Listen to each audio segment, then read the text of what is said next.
Joined now behind the mic with Matt Hallihan, the voice of the Miramichi Timberwolves in the Maritime Junior A Hockey League. What does your team look like this year? Look like they're off to a good start.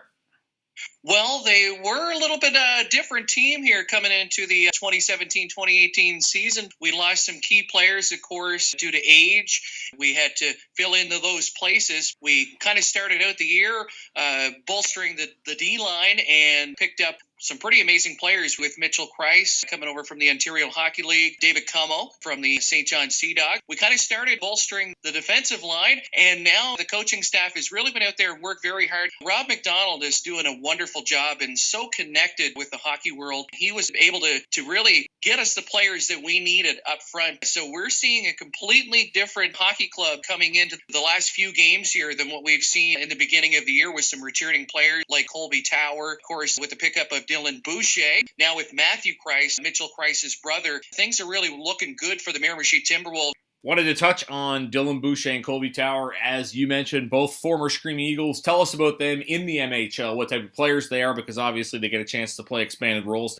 Dillon Boucher has really fit into the Miramichi lineup well, and he is a real fan favorite in the Miramichi because of his size, 6 foot, 200 pounds. He's got skill. He's got a great defensive game. But one of the things, of course, that the fans love about him in the Miramichi is ability to throw the body. He is just massive out there on the ice when it comes in. He's not ashamed of finishing off his hits. That's why the Wolves love him so much in the lineup, and just a jewel on the ice. Now, as far as Colby Tower, he has been a key part of our lineup for the last couple of seasons. Really elevated his play, of course, with his time in the queue, and really brings it every night for the Miramichi Timberwolves. Looking around the league, do you see anybody that you think could really make it the jump into the queue and perhaps have an impact? I know former Screaming Eagle Logan O'Neill is among the top leading scorers in the league. Any big names around the MHL you think that could step up?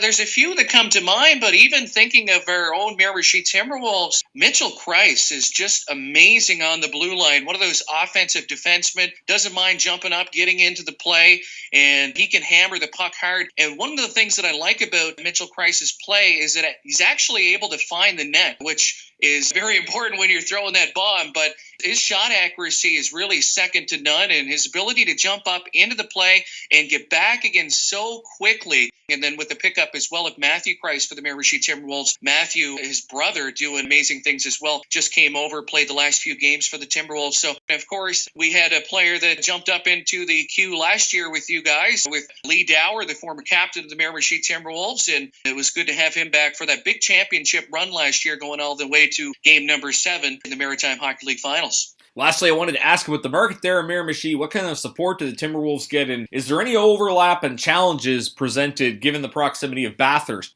It doesn't really affect the team here in Miramichi. We have an amazing fan base, and there is a tremendous support really around the league. I know that Dieppe had a little bit of trouble with some attendance at the rink, but they just recently moved that team this year to Edmundston. The Blizzard, they're in the top of the Northeast Division, so they always had a competitive team, just had a hard time finding the people to attend because they have the Moncton Wildcats in the same city. But the Miramichi Timberwolves don't seem to have that problem when it comes to being close to the Teton. It's very well attended. The business community is on board as well. It's been just really fantastic. That's something that I want to say as well to you, Patrick. I was quite the Cape Breton Screaming Eagles fan, too, for quite some time. My cousin, actually, Jason Price, used to be the trainer on the team. When I was living in Moncton, anytime the Cape Breton Eagles came to town, of course, I switched gears and threw on the Cape Breton shirt. That was back in the 2003 2004 and 2002, 2003 seasons, of course, with Marc-Andre Fleury. And one of my favorites, perhaps you can remember him, is George Davis. How tough was he on the ice?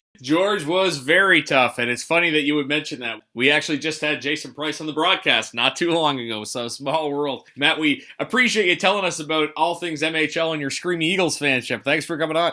Thank you, and good luck to the Eagles this season. Thank you very much, Patrick, for this opportunity. Hopefully we can do it again in the future, and you'll be happy to know that Dillon Boucher is really a great player for the Miramichi Timberwolves and a fan favorite at the rink. Happy to hear it indeed. That is Matt Hallihan, voice of the Miramichi Timberwolves, joining us on the broadcast. You're listening to Carstar, Cape Breton Screaming Eagles Hockey, 1270 CJCB.